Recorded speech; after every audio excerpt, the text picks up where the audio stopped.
Today we are going to interview Margaret Murray about her story, A Wrinkle in Time. Oh, Mason, how are you? I'm excited about our discussion today. I'm good, Meg. I hope your day's been good as well. But let's get to our first discussion point. On page 10, you tell your kitten, just be glad you're a kitten and not a monster like me. And this shows us all that you have some serious self-consciousness. Well, Mason, if you read on, you can very well tell that I'm self-conscious. It's because all the kids at school are mean to me and I'm not as beautiful as my mother. Meg, that explains why you have such a insecurity. But let's continue. Later on page 15, we come to meet your brother Charles Wallace. And he has made you milk for your hot cocoa. And we notice he's a very intelligent boy.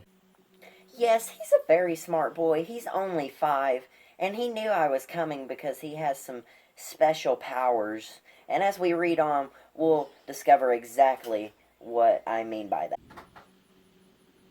Yes, Meg, I hope I come to see what you mean by special powers. But let's move on. If we come to page 22, we see that you meet Miss Watson as she comes at the door, and later we discover that she was the tramp who stole the sheets. Why do you think she did this, Meg, and how do you feel about Miss Watson in general? Well, at this point, I didn't know why she stole the sheets. It was very weird, but I liked her at first, but I really began to love her later on because I couldn't have done it without her. Well, Meg, that's interesting, but on page 29, we discover that Miss Who talked to your mother about a tesseract, and your mother just replies with a simple, it's a concept. What did she mean by that, and did you ever discover what it truly was? Well, later on, Miss Watson explains to me exactly what the tesseract is, but I still don't completely understand, so we should move on. Meg, that's interesting. But on page 37, you meet Calvin O'Coffey, and he's a pretty interesting character. He's definitely a little bit weird. What are your opinions on him? Well, Calvin was different than all the other guys I met. He wasn't mean to me, and he was a little bit weird, but it's just because he has a bad home. His folks have like 12 kids, so they just don't love him as much as they should. Well, Meg, that's kind of sad, but it's good for you. It's good for you. Okay. But on page 42, we come to meet Miss Who. And she talks in parables constantly. This is kind of strange. Why does she do this? And why would she refer to Charles as her little pet? Well, Mason, it's because Charles Wallace has been doing a lot for them lately. Miss Who isn't good at talking in normal words because she's so old and she's just different. You'll see what I mean later. You'll see. I mean, she's old, Meg. Everyone talks in words. That's really weird, but I'd like you to explain on that more later. Well, from what she told me, she's like over 1 billion years old. So she's like really smart and like doesn't even need words. She's just like that intelligent, okay? That's seems a little unrealistic, but okay, Meg, I'll take your word for it.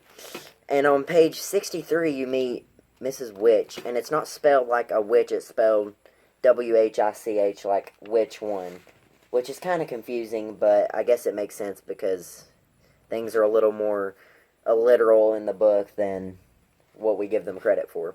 What are your opinions on her? Well, it was really strange meeting her, but she ended up helping me in the end, so it's okay. That sounds about right, Meg. Anyway, on page 78, it says that Meg felt as each moment passed that he was growing farther and farther away from her. He was becoming less and less her adored baby brother, and more with whatever kind of being Miss Watson, Miss Who, and Miss Witch in actuality were. So that can mean a lot because we know that what's happening in the book could relate more back to normal life as saying just that Charles Wallace is growing up. But let's see what you have to say about that. Charles Wallace is growing up, and I was just realizing that in that moment when we were flying up on Miss Watson's back. It just really made me realize, you know. Oh, Meg, how thoughtful. Let's move on. On page 81, you guys finally see the dark thing for the first time. And that's got to be pretty freaky. And we all know that it comes from it, the thing that's basically controlling people. So how did you feel when you saw it? Well, it was just really scary. Calvin didn't like it either. And Charles Wallace, he just wanted to watch the sunset.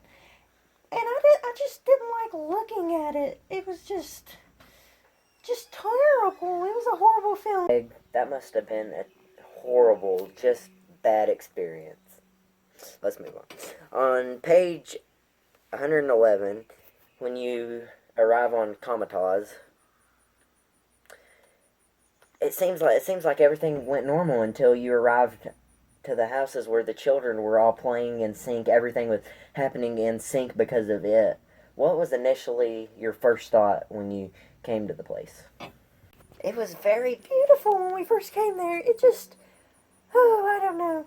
I just could not have saw at the time that there'd be such a great evil waiting there. And it just happened to be a horrible place. Well, it turns out when you finally meet it later on that it was a bad place, so that's understandable. Anyway, as we move on, we discover that your father is there in a chamber, but it's not an ordinary chamber. It's like a crystal like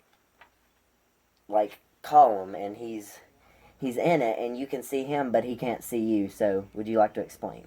We don't know how the column that was holding my father really works, but I was so scared and I used Miss Watson's glasses to get in the chamber with my father.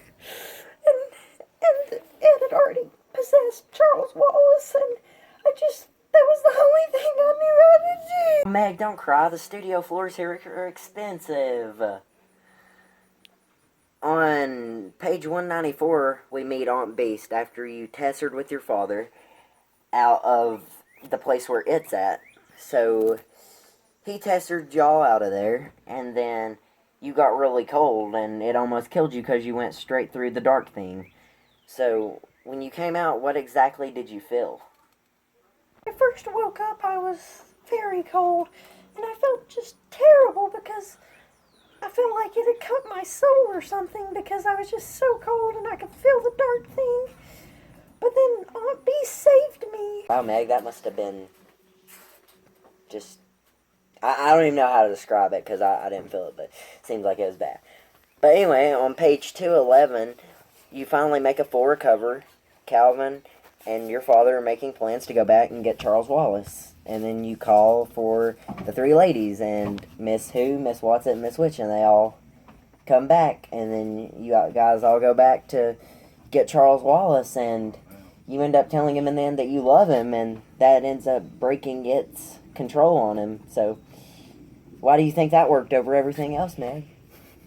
Well, I didn't know what else to say because I did love him and I didn't want to lose him. Oh, but it ended up working out good, and we all went home. I thought my father had left us forever, but it turns out he didn't. It wasn't his fault that the Tessacret didn't work out right. Well, that's real deep, Meg. That's just great to know. Anyway, on page 232, we see that Miss Who, Miss Watson, and Miss Witch leave, and Miss Watson tells you, "Oh, my darlings, I'm so sorry we don't have time to say goodbye to you properly. See you. We have to." And then that's all they ever said. What do you think happened to them after?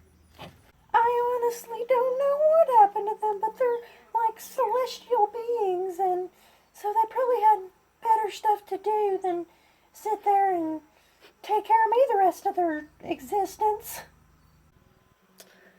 Well, that concludes our interview for the day. Thanks for tuning in.